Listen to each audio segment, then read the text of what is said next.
Shalom. Welcome. I'm Rabbi Scott.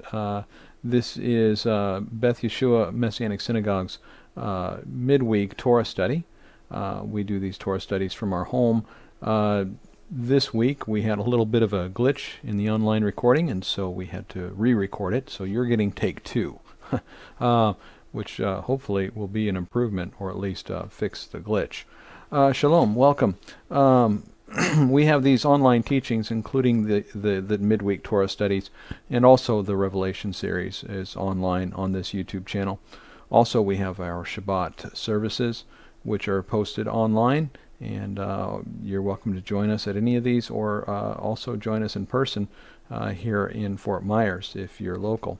I just want to thank you for your support. I do speak to many of you from week to week, and I know that many of you are praying, many of you are giving, and just very, very grateful for the partnership in this ministry. Let's begin this week in our Torah study. We are in Parsha number 49, Parsha Ki Teitzei, when you go out, and we are now deep into Devarim, which means we only have really a handful of Parshiot left for the reading cycle for this year. It's always kind of a thing when you get close to the finish line. Of course, then the delight is starting over and restarting this and doing it again for another year. This year has been a delight for me. I've gleaned many new things from the Torah this year, and truly you never stop learning when you spend the time studying the Torah. And truly convinced more now than ever that you literally find Yeshua on every page in the Torah. And so it's just such a delight for us. Okay, this week, Ki Teitzei, when you go out, Devarim, Deuteronomy, chapter 21, verse 10, through chapter 25, verse 19. Let's begin. We find ourselves in a continuing section of Devarim, of laws and laws and laws, seemingly unrelated. One framework is to see all these laws as references back to the Ten Commandments. Another framework, perhaps, is to assemble these and annotate these laws into the 613 laws, the aggregated laws that many people recognize or identify as the number of laws. In any case, there is just a long flow of speech from Moses annotating all these laws, going through all these things.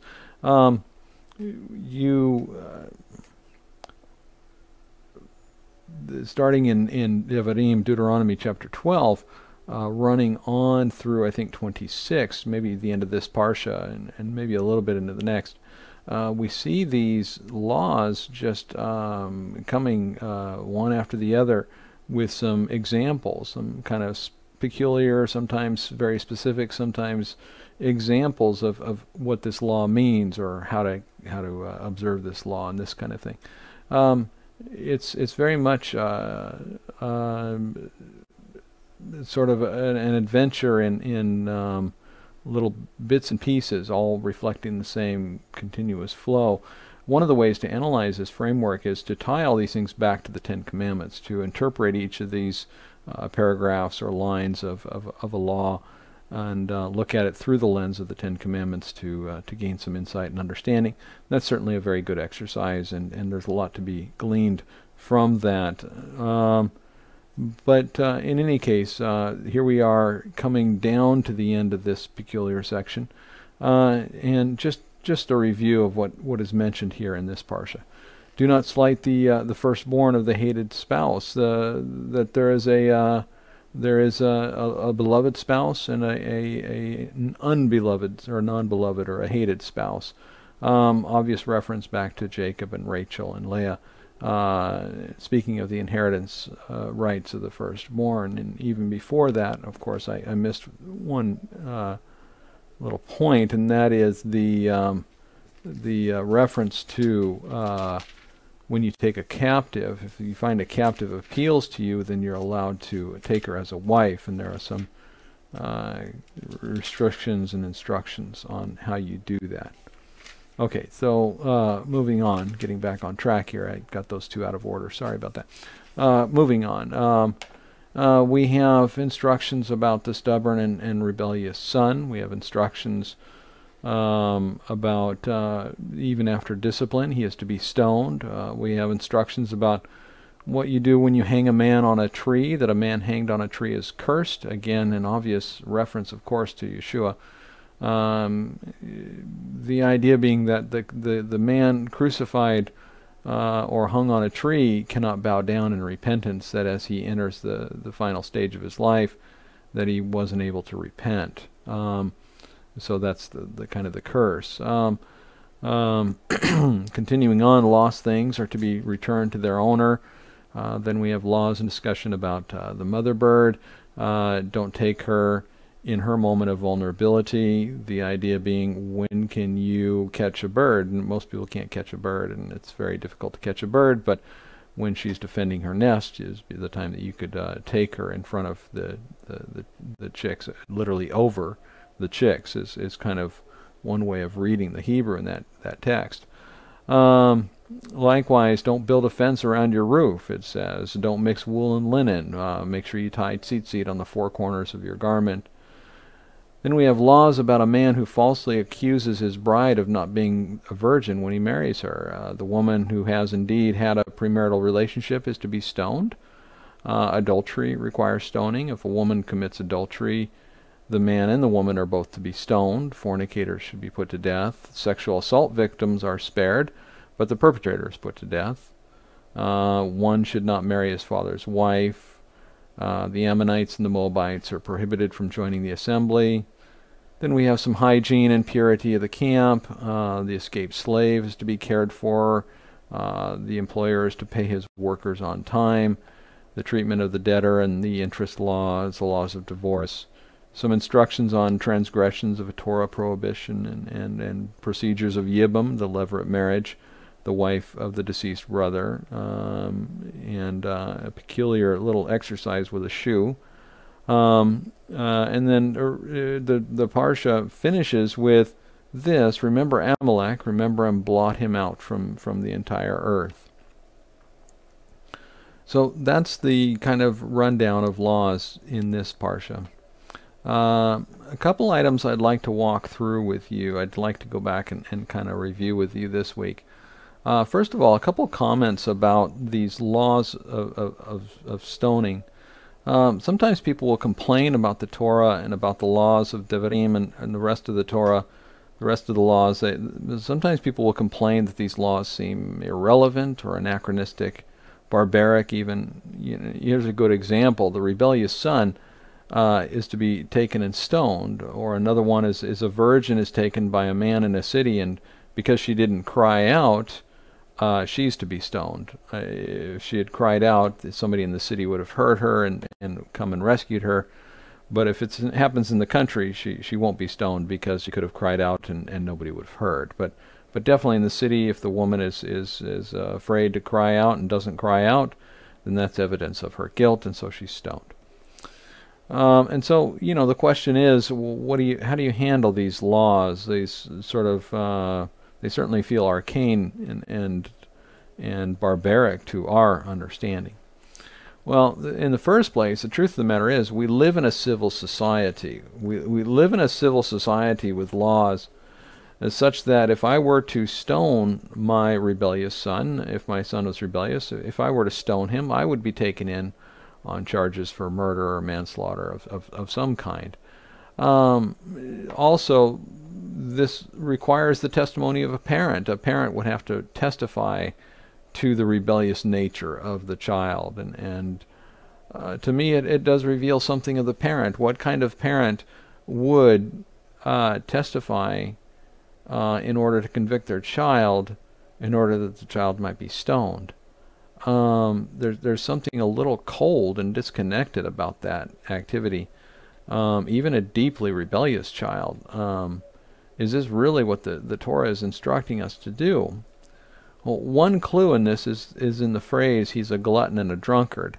This is an advanced case of rebelliousness. This isn't a 13-year-old child who kind of refuses to take out the garbage and goes and takes his pole and goes fishing for the afternoon.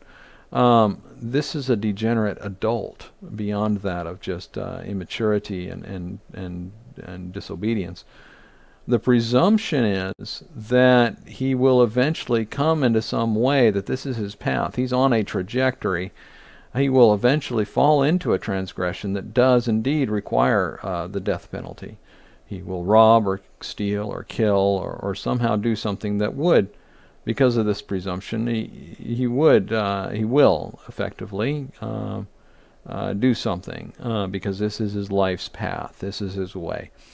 And because of this presumption, the argument is that he's to be stoned before he harms somebody, that he's put to death at that point before he's actually gone ahead and harmed somebody. And there's a sense in which, while the barbarity of this still remains, we're talking about somebody putting to death their son, there's a sense there of wisdom. It kind of does make sense. You see, here's the tangle of it, and that is that the justice of Adonai, justice always requires a sovereign perspective, somebody who knows the future, and only God is really the one to judge. Another item about this, though, in the previous parsha, we talked about this, that so-and-so is to be put to death on the testimony of 2 or 3 witnesses. And I may have spoken about this last week as well, but just the idea of what did it take in that culture to exercise the death penalty. In our culture, the death penalty, while it is valid in some states, there's usually years, if not decades, of objections and appeals and extensions and second trials and third trials and so on and so forth. And the exercise is, if you can find any reason, any shred of legitimate reason to either defer the death penalty or extend it or change that penalty to perhaps an imprisonment penalty, life in prison, or this kind of thing, we're actually looking for that. We're actually trying to find a reason not to. When the Torah tells us that this stoning is to occur, that this person is to be put to death based on 2 or 3 witnesses, it leaves it up to us in the community to decide, well, how many witnesses is it? Is it 2 or is it 3? Is the Torah specific here, or is the Torah specifically non-specific here in order to give us an out? In other words, I found 2 witnesses, but really I need 3. I'm not going to put them to death just on 2 witnesses. Really, I need 3. I found 3 witnesses, but maybe, maybe is it really just 2 or 3? Is that really adequate? So, according to the tradition, in order to exercise capital punishment, the 2 or 3 witnesses could not be related in any way to either the victim or the criminal, because in either case, perhaps you've got the evidence of a jealous brother. A jealous brother brings up a false accusation or a false testimony in order to have his brother put to death by the death penalty. And so you could not be related, even remotely, to either the victim or the criminal. And this was to protect the process. Well, in Israel and in some of these small villages and some of these communities, a lot of these people were interrelated to some degree. They were cousins and third cousins and fourth cousins and so on. And so you would find that it might be challenging to find a witness who's willing to testify in order to put this person to death, who's not a biased witness or a tainted witness by virtue of being too close, being related to either the criminal or the victim. And so then we carry it one step further. We say, well, the person who's going to make the testimony, testify as the injured party, is going to throw the first stone, and again, now if there's a case of false testimony, then the person now is having to bear the guilt of actually murder, of actually putting this person to death. It's one thing to give false testimony and somebody else puts them to death, but it's another thing to give false testimony so that you're the one who puts somebody to death. And I think that's a line that is crossed in the psyche somewhere that allows people to understand that maybe they just don't want to do this. They just don't want to go there. And isn't that the nature of pacifism? A pacifist doesn't want to take up a gun in the military because he doesn't want to be in the position of having to choose to take somebody's life. All right, so this is what we have here. A couple comments on some of the references in Torah and some of these seemingly, rather glib statements that so-and-so is to be stoned and so forth. Okay.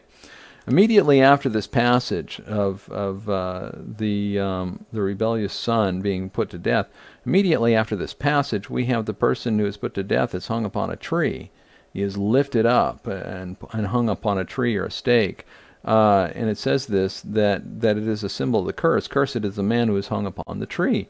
Rashi, commentator, writes that this is a deep curse because it is the image of Adonai that is being lifted up. It is the image of Adonai that is in all of us. We're all created in the image of Adonai, in the image of God. And as such, for us to be hung on a tree is a deep curse because it's as if you're trying to hang the image of Adonai on a tree. Therefore, to hang a man on a tree is to display God on a tree, effectively. Some 1,500 years later, after the giving of the Torah, of course, this was used to convict Yeshua, who was hung upon a tree in a Roman crucifixion. And it says this, to leave a man hung on that tree overnight will defile the land that Adonai had given to Israel. Again, we have this idea that the land can be defiled by our sin. The land can be corrupted by our sin. Prior to the flood, it says the land had become corrupt and the land had to be destroyed. Not just the people on it or the animals and such, but it was the actual land itself had become corrupt. So we have this idea that if you leave a man hung on a tree overnight, that will defile the land that Adonai has reserved for Israel. Okay, moving on. Speaking of this Yeshua who was hung upon a tree, who was crucified, becoming a curse for us, Galatians chapter 3. Messiah liberated us, this is verse 12, Messiah liberated us from the Torah's curse, having become a curse for us. For it is written, cursed is everyone who hangs on a tree. It wasn't enough that Yeshua bore the sacrifice, became the atonement. He also had to become the curse. He could have given his life as a sacrifice, and they could have cut him and taken his blood and sprinkled it on the altar, and that would have been the sacrifice, the Lamb of God who takes away the sin of the world. There was something else that was necessary here, and that was addressing the curse. For it is written, cursed is everyone who hangs on a tree. That Yeshua wasn't just a sacrifice, but he's more than just a sacrifice. He became the curse for us, as it says here. Verse 19, moving on, then why the Torah, question mark, was added because of wrongdoings until the seed would come. Notice the word here, added. In the Greek, it's the word prostithemi, added for purpose. There's a purpose to this adding. Another connection word here in the Greek vocabulary that's similar.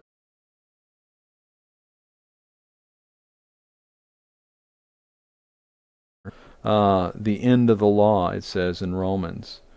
But this word telos, in my reading at least, is again for a purpose. It's not just an end to end something.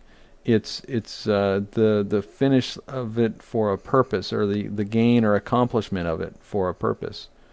Going back to the prostithemi, the added for a purpose. It's like when I add salt to my eggs. There is a clear and overarching purpose. And it says that the Torah was added in Galatians 3:19. Likewise, in Romans 10, chapter 10, verse 4, the telos garnomo, the end of the law, or the end purpose of the law, the final closure purpose of the law.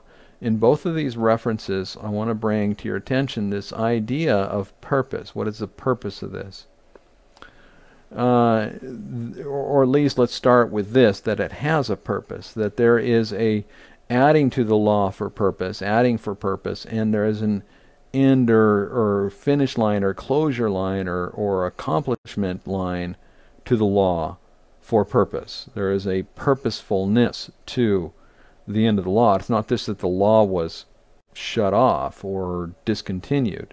Indeed, it was not discontinued, it was added to. You don't discontinue when you add to something. When you add to something, it continues more. It doesn't become less and it doesn't become nil. It actually it's sustained, it continues, there's continuity.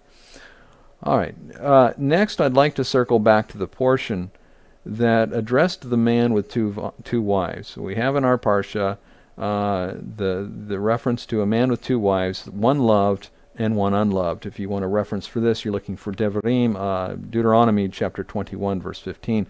One wife loved and the other unloved. We recognize this immediately in the text as a reference to Jacob and his two wives, Rachel, the loved wife, and Leah, the unloved wife. And let's just review what was happening there.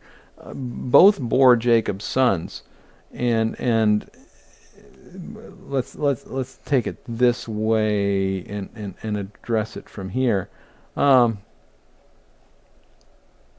So Jacob had two wives, Rachel the loved wife, beloved wife, and Leah the unloved wife. Leah was the first to give birth. She gave birth to Reuben, and next came Levi and Simeon, and then after that came Judah. I'm not sure about the order of Levi and Simeon. It may have been Simeon and Levi. But we do know that Judah, I do remember that Judah is number 4, and that's very significant, and we'll talk about that here in just a moment. The firstborn in this case of Jacob's two wives, the true firstborn, was one of the children of the unloved wife. And in the text we read the narrative of Jacob. He chose to bless the firstborn of his beloved wife, of Rachel, which was Joseph. And the Torah here is saying, no, you must acknowledge the firstborn of the unloved wife. If that's truly the firstborn, you must give him, if he's truly the firstborn, you must give him the double portion. The text says he is the first of his vigor. Remember when Jacob was dying in Egypt, and he blessed each of his sons in turn. Look what he says about Reuben, the firstborn of Leah, the very first son of Jacob, from Genesis chapter 49, verse 3. It says this, Reuben, my firstborn are you, my vigor and the firstborn of my power, the first of my strength, endowed with extra dignity, endowed with extra strength. But it's this statement here, my vigor, which again we see in our portion. So there's a lot of connection and leading our study that the Torah does for us to bring us back to Jacob, to walk through this. But then it says this, Reuben went into his father's bed. He defiled his father's bed by sleeping with one of the concubines. See, this is after the death of Rachel. So Reuben did this, and that's how it ends. You went up to your father's bed. You went up to your father's couch.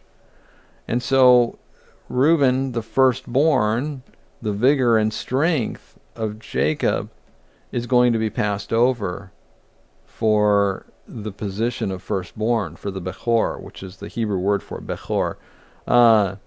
Simeon and Levi would be next in line, one or both of them. Either of them, one or the other of them, either of them. Simeon and Levi, though, are brothers. They are brothers of violence. They are brothers of terror. It says in verse 5, they are brothers, instruments of violence are their knives. In their secret counsel my soul will not enter. In their contingent may my honor never be united. For in their anger they slew men, and in their self-will they maimed oxen. Cursed be their anger, for it was strong, and their rage, for it was cruel. So Simeon and Levi were avenging the rape of their sister, and so in doing this they went to the town, and they had all the men come out, and all the men were going to circumcise themselves in order to align themselves with Jacob and his family. And while they were recovering from their circumcision, which is very painful and very uncomfortable, and you can't really do much. You can't defend yourself very well. While you can't defend yourself, what did Simeon and Levi do? Simeon and Levi went and killed them. Now, we talked about this idea of protecting the mother bird. What was it about the mother bird? The mother bird cannot be caught in an open field. Ever try to catch a bird in an open field? You're not going to catch them, not without nets or some sort of tool. You can't just run down and catch a bird in a field. What is this that it says we must not take the mother bird over her children, over her eggs or over her chicks? And it's this idea that as the mother bird is over the chicks or over the eggs, that she's vulnerable because she's holding on to that. She is holding on to protecting them. And this is the image that we have here of what Simeon and Levi did. Is they took advantage of the vulnerability in this town, and they entered and they massacred all the men and all the boys in that town. So Simeon and Levi are going to be passed over for the Bechor, for the firstborn. Next up is Judah, number 4. And again, these are all sons of Leah, and we have yet to get to a firstborn of Rachel. And this is fascinating. Where we are is we're in Bereshit, Genesis chapter 49, starting in verse 3 and going down. When you get to verse 8, and depending on your translation, the Hebrew is fascinating. It says Yehuda Atah. It says in certain translations it'll say Judah, so you are. It says in the Living Translation. And let's see what it says in, like, say, the ESV. So we go to Genesis 49, and we see Judah, your brothers shall praise you, and so on and so forth. Let's see what it says in the Complete Jewish Bible.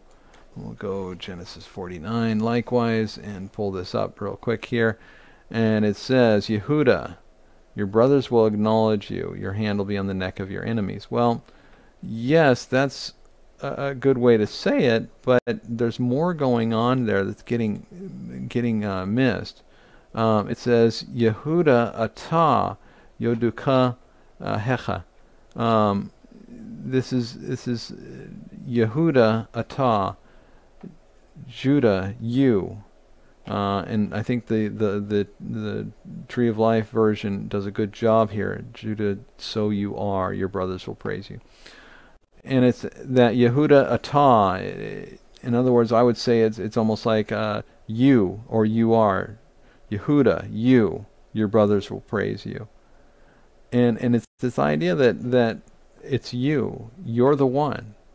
You're going to be the Bechor. You're the one who is. You're the one who has attained a measure of existentiality. You've arrived. You've become yourself. You've become who you're supposed to be. This is what I read into this anyway. So let's fast forward it.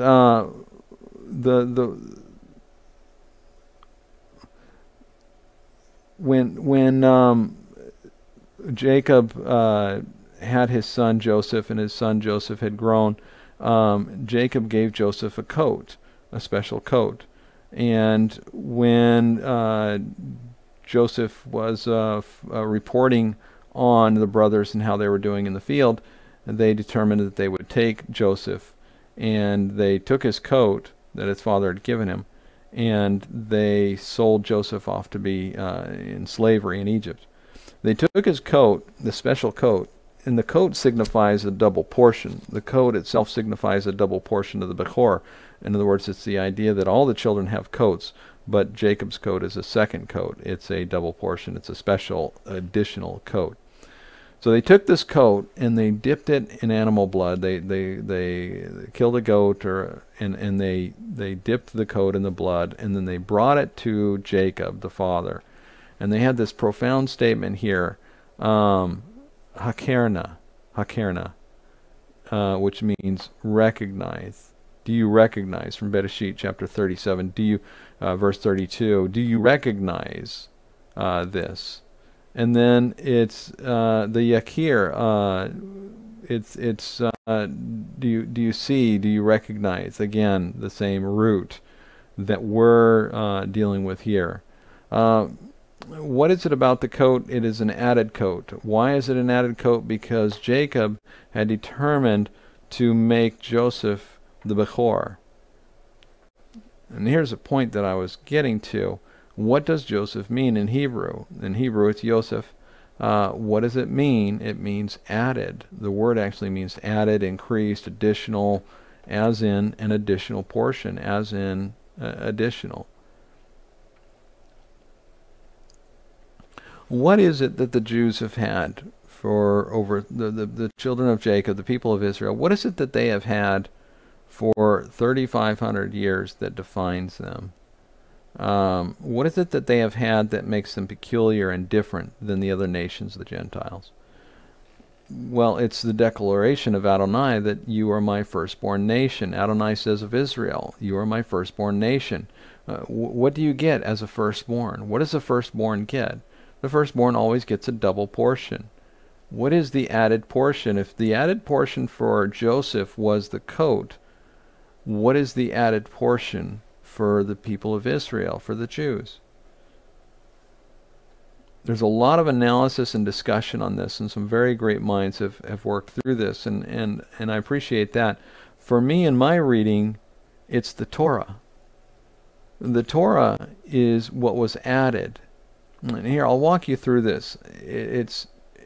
The Torah was added to reveal sin, but it's still holy in and of itself. The Torah is both condemnation and redemption, if you can understand it that way. Let's see. Let me just go here with this. I'm looking for the passage on Abraham. The promise that was made to Abraham was a promise of land, of people, and descendants. There was going to be land, there was going to be descendants. And these descendants are compared to the stars, and the heavens are compared to the grains of sand. And these are the promises that Adonai made to Abraham. And Abraham received these promises by faith, it says, and that faith was accorded to him as righteousness. So this is how I read it, but it's that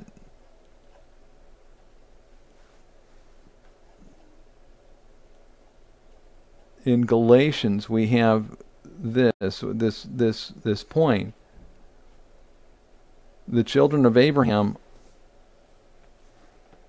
in Galatians we have this, Galatians chapter 3 verse 6, just as Abraham believed God and it was credited to him as righteousness, know then that those who have faith are children of Abraham. The scriptures, foreseeing that God would justify the Gentiles by faith, proclaim the good news to Abraham in advance, saying, all the nations shall be blessed through you.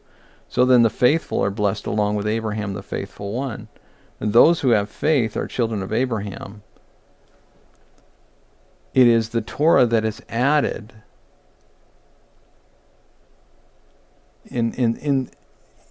added in additional to the promises that were given. If we look at this,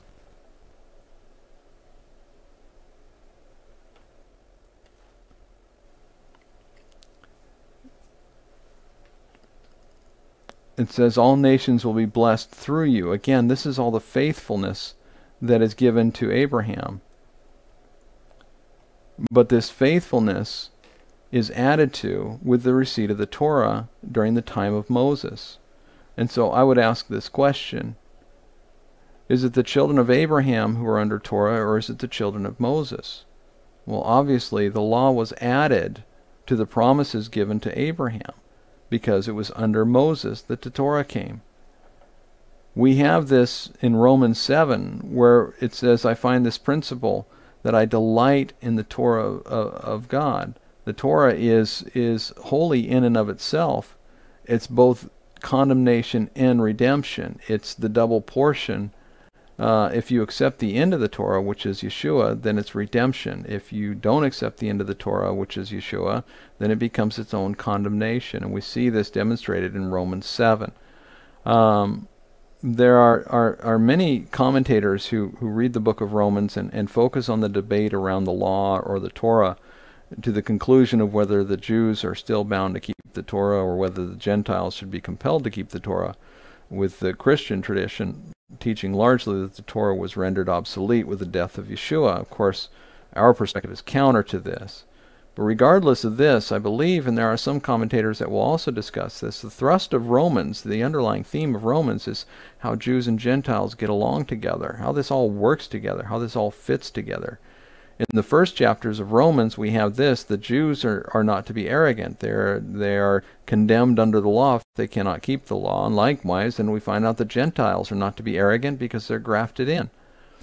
But beginning in Romans 7 and following, you have this, that the law is holy and good. We mentioned this point earlier. The law was added. To what was the law added, or rather to whom? And again, this is that question that I ask you. Is it the children of Abraham who are under the Torah, or is it the children of Moses? To whom was the law added? The law was added to those people who were under the promise of Abraham, who were exercising the relationship with God based on faith.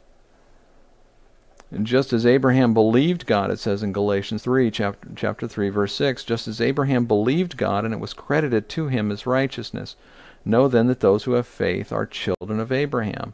The Scriptures, foreseeing that God would justify the Gentiles by faith, proclaimed the good news to Abraham in advance, saying, all the nations shall be blessed through you. So then the faithful are blessed along with Abraham, the faithful one. Those who have faith are children of Abraham. Now the purpose of the book of Galatians is to address those who were requiring circumcision of those who had accepted Yeshua for salvation, even of Gentiles. We see this in chapter 6 of Galatians, verse 12. Those wanting to look good outwardly are trying to force you to be circumcised, only so they will not be persecuted for the cross of Messiah. So they won't be persecuted, it says. They don't want to be persecuted for following Yeshua, so they require circumcision to placate the Jewish elders and Jewish leaders. Hopefully they won't be persecuted for this because they have made this bargain with themselves. Chapter 3, verse 5, so then the one who gives you the Ruach, which is the Spirit, and works miracles among you, does he do it because of your deeds based on Torah, or your hearing based on trust and faithfulness? Because of your deeds, it says. Our deeds are presumed. It presumes that we are doing good deeds. We are doing the work of the life that Adonai called us to. What is this work of life that we are called to? As for me, brothers and sisters, verse 11, if I still proclaim circumcision, why am I still being persecuted? Paul is saying here, if circumcision is truly the issue, then why am I still being persecuted? Because he is circumcised, and he is apparently practicing circumcision in some capacity. Then why is he still being persecuted? But here is the ultimate expression of this. That is, that the Ruach is the one who works miracles among you. What are these miracles? These miracles are the Ruach, the Spirit received by salvation in Yeshua, that allows you to, for example, love your neighbor. Walk by the Spirit and you will love your neighbor. To practice Torah, to love your neighbor, requires that you walk by the Spirit. This is the miracle that is brought here. Brothers and sisters, verse 13, you were called to freedom, only do not let your freedom become an opportunity for the flesh, but through love serve one another. In other words, love your neighbor. For the whole Torah can be summed up in a single saying, love your neighbor as yourself. But if you bite and devour one another, watch out, you are not destroyed. Verse 16, but I say, again, Galatians, but I say, walk by the Ruach, and you will not carry out the desires of the flesh. For the flesh sets its desire against the Ruach, but the Ruach sets its desire against the flesh. For those are in opposition to one another, so that you cannot do what you want. But you are led by the Ruach, you are not under law. If you are led by the Spirit, then you are not under the law. Like is how this translation words it. And here's how I would explain it. It's like this: two men are working. They both have similar jobs in a company. They both work for a boss, and the boss owns the company. And the first man has this job, and this job provides for his family. He has housing, he has food, clothing, education, transportation, medicine for his children. All of his needs, all of his life is provided for by this somewhat wealthy man who owns this company. Therefore, his boss is the source of all of his provision. He relies on his boss. And so because he relies on his boss, he's instructed his wife, when you see my boss, you must be very respectful. You must bow your head and be very respectful. He tells his children, we must all be very respectful. We must treat him with reverence because he provides for us. We rely upon him. See, the boss has become like a god to them, to their family. The second man is the same. He works for the same company, has a very similar job. He relies on the job for his money, for his food, clothing, housing, education, transportation, medicine, etc. The second man also takes seriously his job and tries to do a very good job. One day the two men are talking at lunch, and the second man explains to the first man, you know, Adonai is the one who's actually in charge. God's the one who's actually in charge here.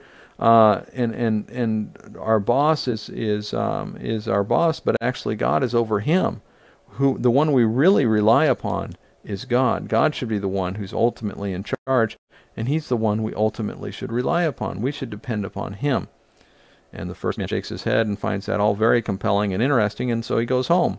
Well, the next morning, the second man shows up at work, but the first man has not come back to work. He doesn't show up, and they begin to ask around and find out why he hasn't shown up, and he says, well, I don't have to rely on that boss anymore. I can rely on God. You see what's happening here. You should worship Adonai and not your boss. You can rely upon Adonai directly. You don't need to rely completely and fundamentally upon your boss. And the first man would say this. He says that he's no longer under the boss. He's under the love and grace of Adonai. He's under a different system. Now, hopefully, we see the foolishness of this idea. Here's the truth of it. You still have to do the work. You may rely upon Adonai, but you still have to show up and do the work and satisfy the boss so that you get money to provide for your family. Your trust and reliance is upon Adonai, and Adonai will care for you. And you know at the end of the day that he's in charge of everything. He will care for you. But you still have to do the work. The work is still required. This is the same. You can rely upon Torah to approach and to please Adonai. If you do this, you will fail. You will fail if you rely upon the Torah to approach Adonai. You who keep Torah with your Teitzei and your Shabbat, have you ever failed to keep the Torah? Because if you failed, then your reliance upon the Torah has failed you. Or you can rely upon Yeshua and his gift, which is the acceptance and pleasure of Adonai. And now we have Adonai's acceptance and we have his pleasure, because he sees us through the lens of Yeshua. He sees us through Yeshua. We rely on Yeshua and his Spirit, his Ruach, but we still have to do the work. We still have to love our neighbor. You who approach Adonai in the exclusive terms of Torah, loving your neighbor per the Torah and entirely from the Torah, and you think you can do this in order to approach Adonai. But we can offer you something different, and that is, in the fullness of the Spirit, you can rely on Yeshua and his gift, which is acceptance and pleasure. However, this does not abrogate the law. Isn't this what it means when Yeshua said, I have not come to abolish the law, so do not murder in your heart with your hatred, do not commit adultery in your heart with your lust? So, you are a Jew who has accepted Yeshua. You rely on his Spirit to love your neighbor. You are a Gentile who have accepted Yeshua. You rely on his Spirit to love your neighbor. But all of this is in the context of the Ani Adonai, I am the Lord your God. Do you see that all of this is in the context of the practice of the Torah? You shall love the Lord your God, and you shall love your neighbor as yourself.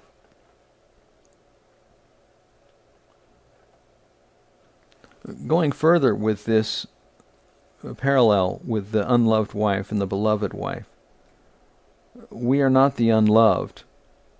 we are the adopted, as long as the firstborn retains the status of the firstborn, even if the one born of Jacob's desire and passion versus the one born of Jacob's will. For he went into Leah, and she conceived. He went into the unloved wife to bring forth children for her. But the son of the beloved wife, this is the warning of the Gentiles. Do not think that you are preferred just because you came to him by faith. You're not preferred because you came to him by faith. Maybe you think you can claim to be children of Abraham by faith, and it's true you are. But that does not nullify the law of Adonai, nor does that replace you as the firstborn. The overwhelming conclusion here, the profound conclusion of the matter here, is what it meant when Joseph did not presume to execute the position of the Bechor. He actually deferred on the position of the Bechor. He actually panned and passed on the opportunity to become the Bechor.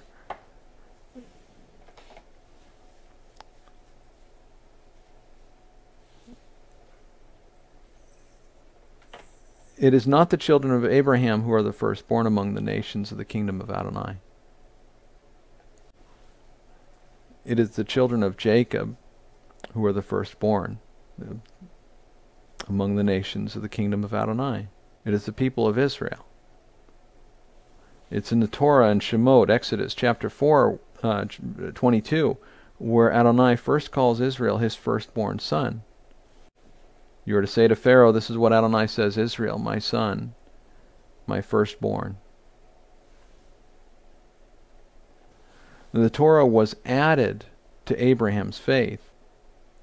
Here we see, like Joseph, to whom was added a double portion of the favor of Jacob, the Torah is the double portion of favor to those who love him and are called according to his purpose. But it is also the judgment to them who refuse to believe. This is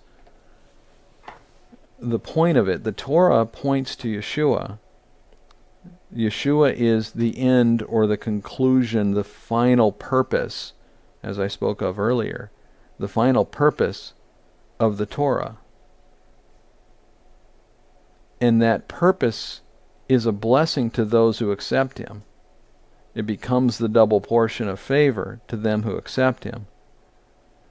But it is a judgment to them who refuse to believe. And you have to, in my mind, you have to understand this idea that Israel, the people of Israel, are in a unique position of all the nations of the earth to have been given a status as children in the sense of the firstborn nation and being offered a double portion. But it was only a double portion that is a double portion of favor if they accept it. If they reject it, it becomes a judgment against them who refuse to believe. In the same way that Joseph set up a trial, that he set up a trial to bring Benjamin into captivity in order to force somebody's hand among the brothers to see who would step up to become the Bechor. And it was eventually Judah who stepped up to become the Bechor. And we see the blessing of Jacob to Judah is, Judah, you are. It's Judah, you're the one. Judah, it's you. In that same sense, that's being offered to the people of Israel today, the Jews today. That is the acceptance of Yeshua as opposed to the rejection of Yeshua, which brings the judgment, the condemnation. But the acceptance of Yeshua is the double portion of favor to those who are of the firstborn nation, I believe, is one way to read it.